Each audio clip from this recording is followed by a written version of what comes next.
Warning, the podcast you're about to listen to may contain graphic descriptions of violent acts and injury. Listener discretion is advised.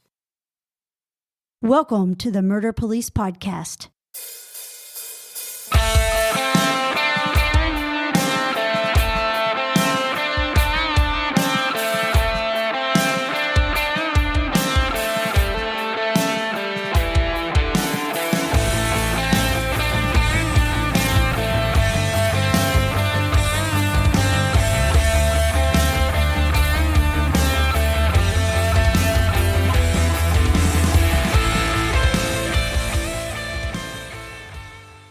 Okay, Wendy, we've got a fantastic case for the listeners this time that they're going to enjoy. And it's so full of detail that it's going to take 2 episodes to really cover this comfortably. And it'll release on our every other Tuesday schedule that we use, which is a reminder that when people go to their podcast player and their platform, not only subscribe to us, but check that little doohickey button that says auto download so that you know that when you get up on Tuesday morning, this episode and the one that follows will be there for you. Go ahead and tell the listeners what this is about. This case is just crazy, I will tell you.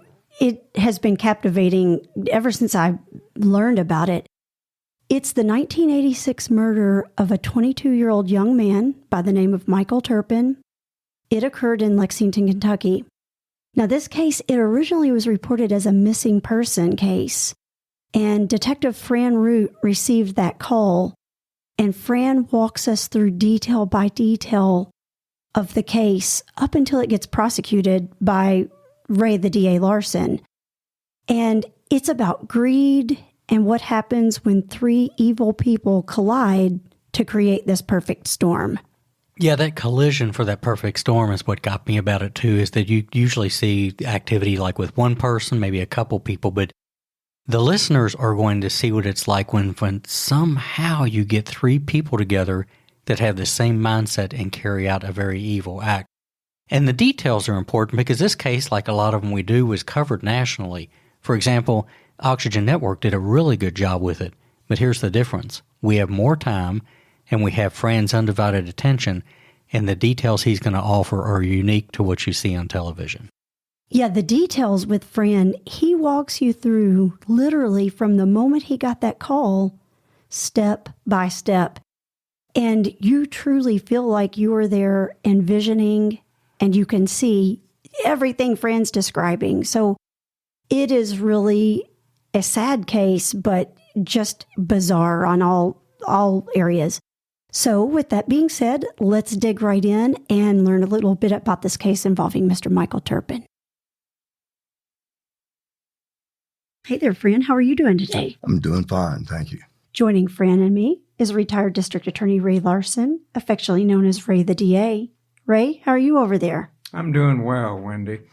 We are also joined by former homicide investigator and retired police commander, my husband, David Lyons. David, how are you over there? Doing great. Can't wait to hear this story in detail. Well, with that being said, let's get started. Fran, won't you tell us a little bit about yourself?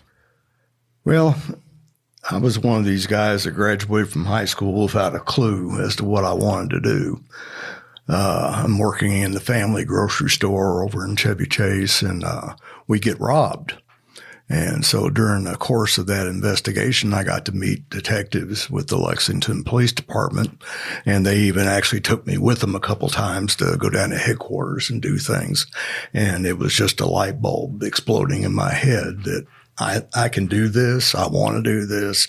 And so, you got to be 21 to do this. And of course, I'd just come out of high school, so I got my butt back into school.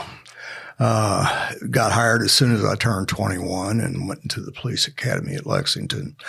I didn't spend much time on the street as I got drafted into the Detective Bureau Work General Assignment, which included homicides back then, and then went into Special Investigations, which also included homicides back then. So you got a little taste of everything. And then by the time I got about 8 years down as a detective, I went back out to patrol for a few years, and finally I made sergeant and and immediately came back into the Detective Bureau and took over the robbery homicide squad. Trent, so you went from being a detective out to patrol. It means you're wearing a uniform and on the street. What do you learn on patrol as opposed to as a detective in a police agency? Well, I ended up doing a lot of teaching when I was out on patrol. People would call me all the time asking advice, help me do a search warrant or those kind of things. So I really enjoyed that part. Now, the bad part is I had never worked under the modern investigation of car accidents. And so they gave me every car wreck the first night I was out. And finally I had to call the dispatcher and tell them, okay, cut off the car accidents. I know how to work them now. So you go through, you do time on the street and you serve your time as a detective. And I'm guessing that's what you were doing when this missing person case came to be. Did you get that call yourself? Yes. I was called in that morning on February 3rd, early. 1985, which is the end of 1985, is when I went into the robbery homicide as their squad sergeant. And it had 5 homicides that year. 1986, we went into 26 homicides for the year. So before that, we had only averaged around 17 or so, even less than that most of the time. So it was a sink or swim year, in other words. And this was early in the year, being in February. Back during that time frame, what do you think that increase in homicides was attributed to in Lexington?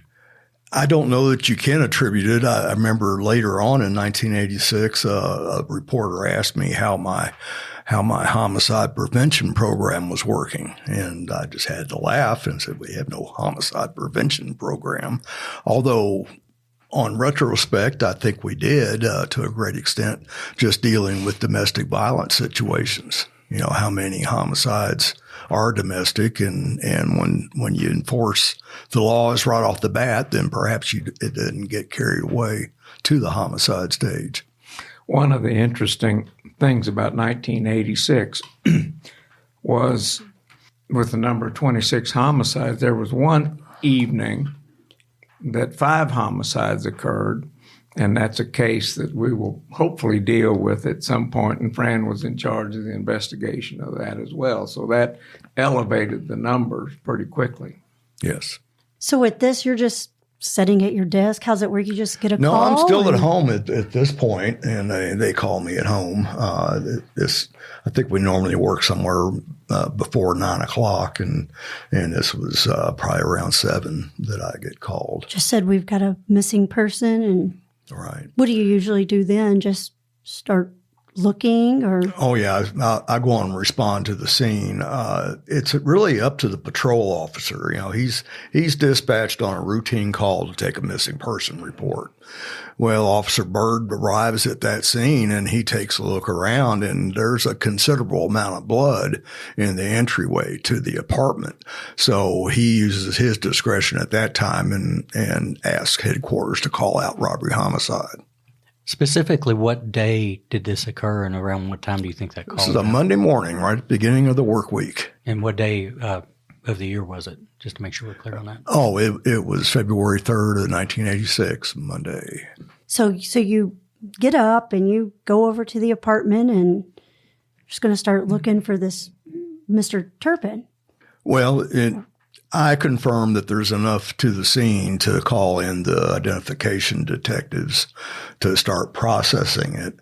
Now, what does that mean, Fran? Well, that means that we are lucky enough to have specialized people that are highly trained on how to gather evidence and document a crime scene. And so you call them as just as quick as you know that you need them, because really you don't want to be messing around the crime scene any before they get there and they can get started. So you look around and you see this blood, and what happens next? Well, pretty much next is after the the crime scene investigators get there that I had my first opportunity to talk to the victim's wife.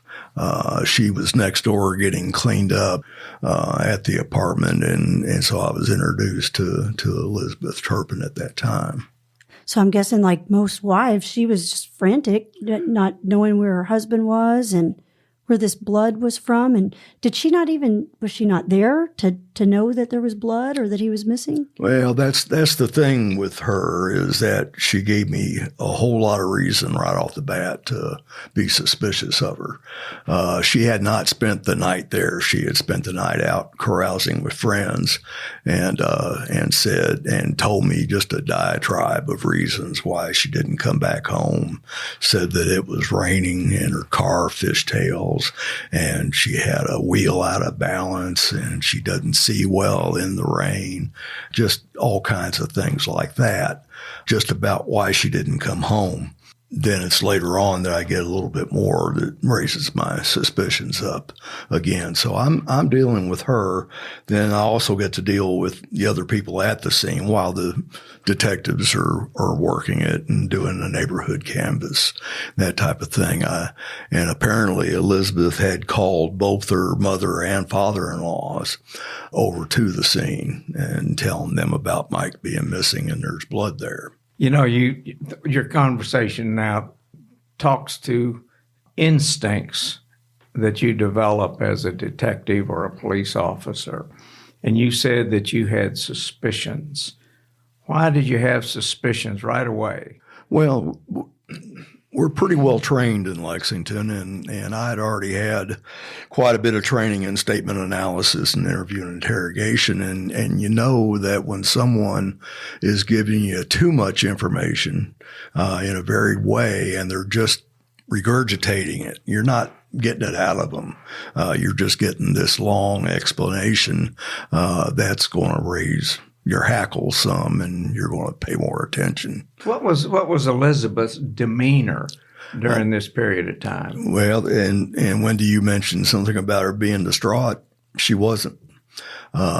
She was, and that in itself didn't alarm me, only because I have seen people in shock and they can go pretty quiet and expressionless and everything. But no, she was matter of fact. She was, later on, we kind of figured that she was kind of basking in it.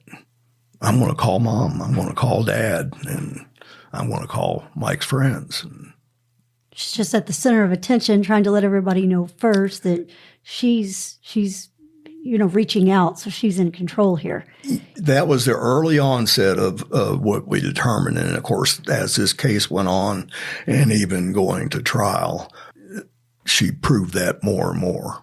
So you're just interviewing with her, and she's going on and on about all her myriad of reasons why she couldn't come home. And I guess that, coupled with her not being distraught, do you at that point continue to question her, or did she even have an idea of where maybe he could have been or how this blood got there? Well, generally, some of the first things that you do is you explain that you're going to need a formal interview with her and any witness that has something to lend to the case. And so we were just really killing time until I got a chance to break away from the scene and transport her down to the office to have her give a formal statement. Why do you go to the office to interview people like that? Because that's kind of a typical thing. I want you to go downtown with us and give a statement. Yes. You're avoiding distractions that way is probably the key. You're also much more in control when you're in your own environment. You're not going to have interruptions from the father showing up and the mother showing up and other distractions going on. There's a lot of things going on, including a canine search at that scene to see if we can get a track, locate any evidence. So it's a busy scene, up to 20 officers at a time. You said that she had called Michael's mother and father. Yes. Did they come to the scene as well? Yes, they did. Tell me how that played out? Well, I had to meet them down. This was a second floor apartment, so I'd go down to the parking lot and meet them. One of the perimeter officers that had security on the scene would call me and tell me that hey, I've got a fellow saying that he's Mike Turpin's father here. You want to come down and talk to him? And of course I do. And of course we can't let them anywhere near the crime scene. And you just trying to tell them, and I was trying my best to be optimistic. There was a good amount of blood and certainly some sign of a struggle there in the doorway. But it wasn't enough that just put me completely over the edge on saying I've got a homicide here. But it did put me over enough to say I'm going to treat this like a homicide until we figure it out. And so I find myself having to talk to Maggie and Don. And, that's the mother and father. Yes. Maggie struck me just right off the bat, and she's pretty no-nonsense kind of woman. And I found myself kind of tap dancing around because I want to assure her that we're doing as much as we can to locate her son without scaring the devil out of her that he's dead or been kidnapped or any number of other things. And so I was trying to downplay it. And later on, I heard Maggie make a statement to one of the people that she felt like I was playing tag with her. And I really. And you were? Yes, and I guess I was. But I felt bad that she read that way. And of course, I ran into the same problem with the dad. And I'll get into that here in a minute. Okay. So do you just tell the parents, once we find out something, we'll let you know, and then you proceed on to go interview this spouse? You get every contact bit of information that you can and assure them that you'll be back with them certainly before the day's over and let them know where you're at on the investigation. So you take the Elizabeth wife and you say, well, let's go down and talk about it. And I guess, did you transport her? Did she just meet you there? Yeah, she rode in my detective cruiser. So did she seem kind of on edge or fidgety? Or not at all. Just laid back? Not at all. She was very matter-of-factly.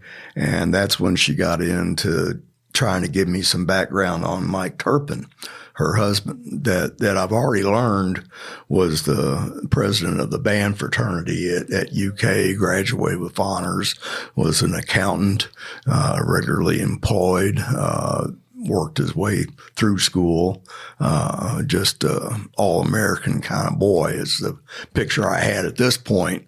But here I've got this 19-year-old spouse of his telling me on the way down to headquarters that he was a drug dealer, that he was involved with organized crime syndicate called The Family, and that his street name was Shark, and he was dealing out the back door of McDonald's. And just once again, it was far too much information.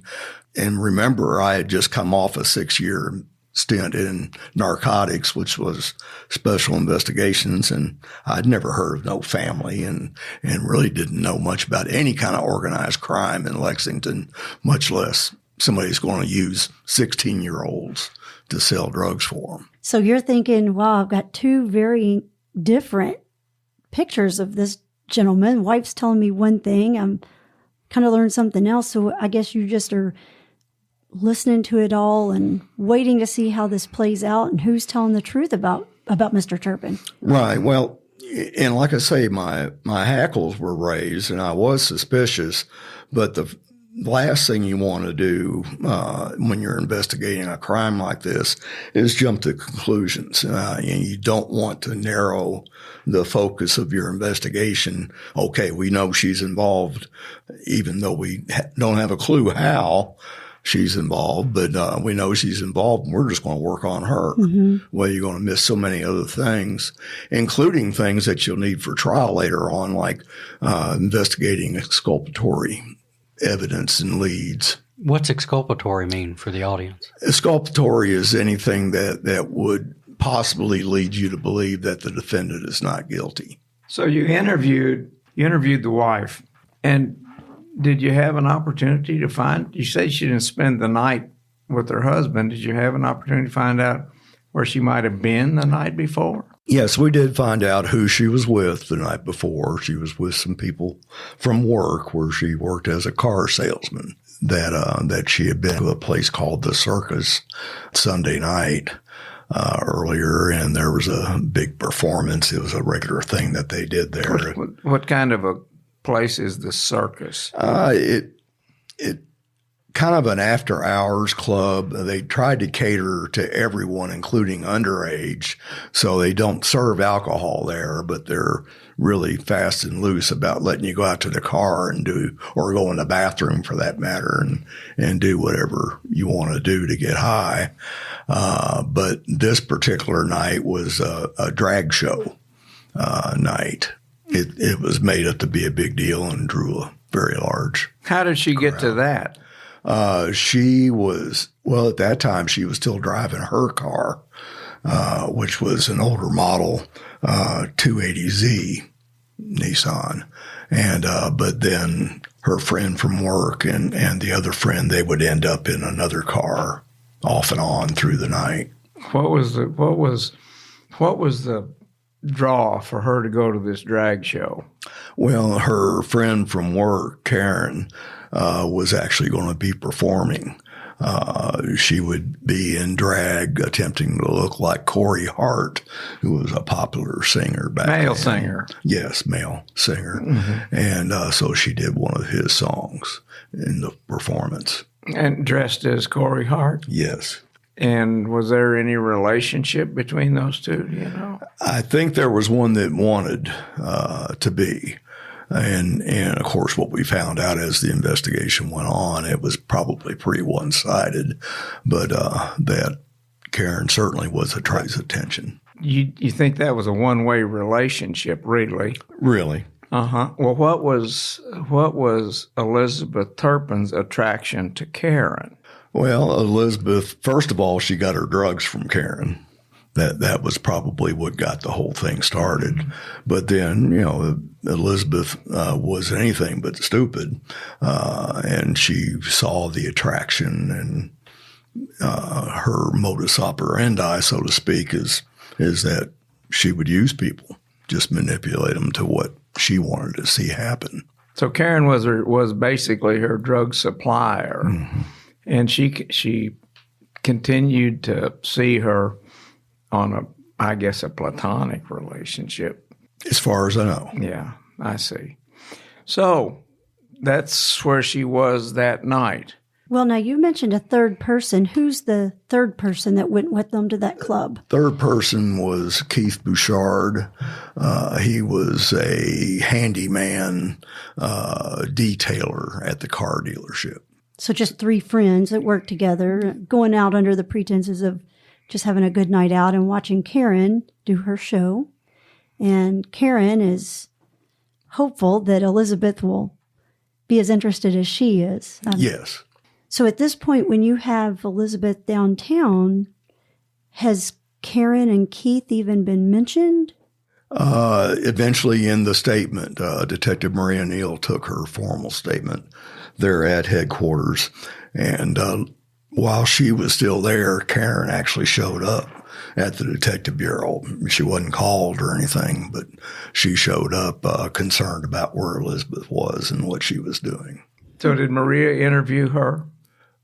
Karen, no. Okay. Was Karen eventually interviewed? Yes, she was. Just as to their whereabouts that night before and at different times about different topics as we got the leads. Was there anything that happened during that evening at the circus that caused any kind of problem as it relates to Michael Turpin? Yes.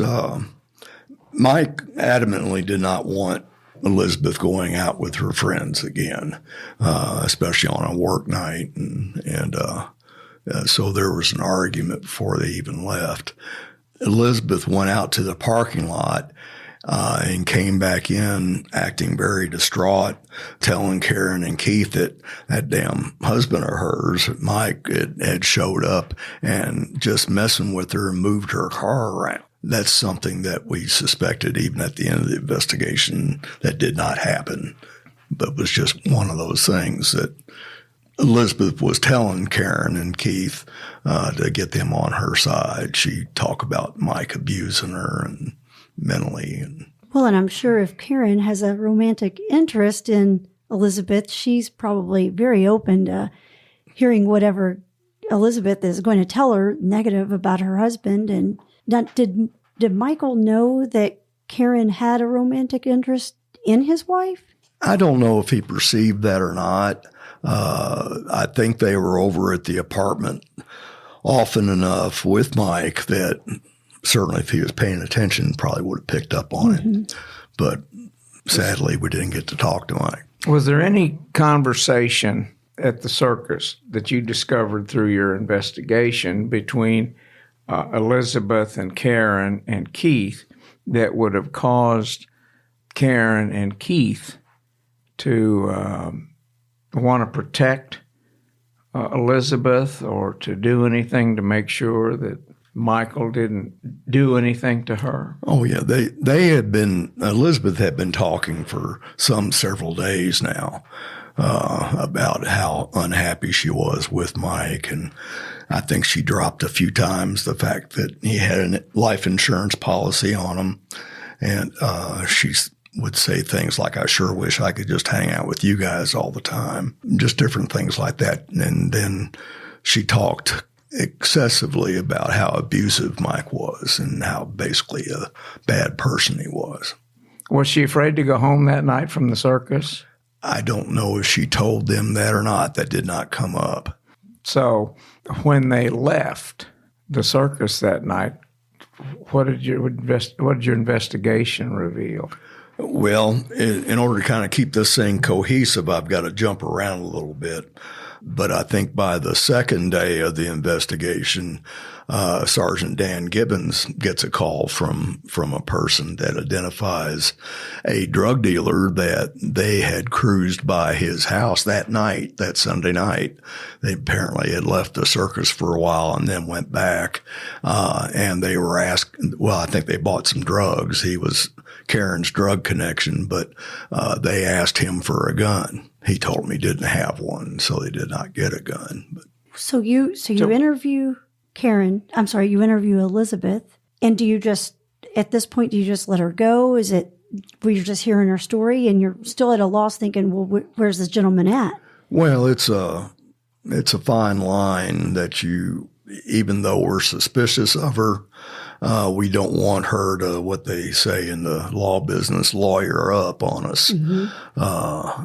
So you try to keep things on a low key so you can keep them talking. And she was a talker, so we wanted her to talk. So when you ended the investigation that evening or the interview with her, did you just leave it as, we'll keep looking? Or at this point, at the end of that, were you certainly now thinking there's a lot more to this story? Well, as far as she's concerned, we're very concerned about Mike's well-being, and we're going to do everything we can to find him and help him. So you need to stay in touch with us. If we don't call you, you call us and let us know where you're going to be, because we wouldn't let her go back to her apartment.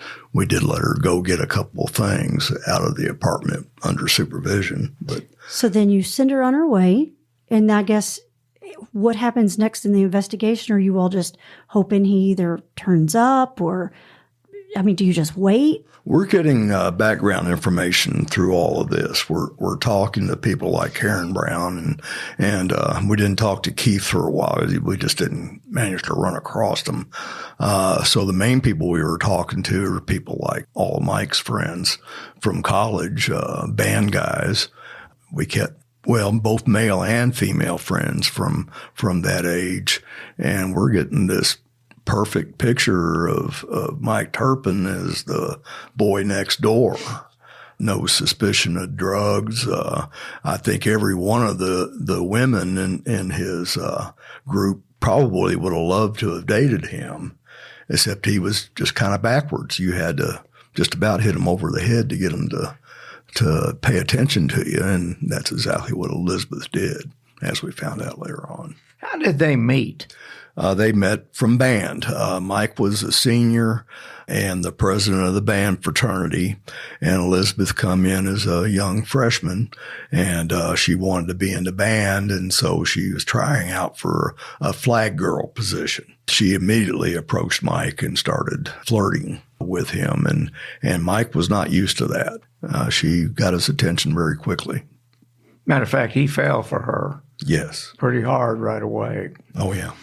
So after everybody leaves the police department that day, you continue to interview. So what's the next development in this case? Well, we're, and of course, the last thing I do on those days of investigation is go by and see the parents or whoever our loved one contact is.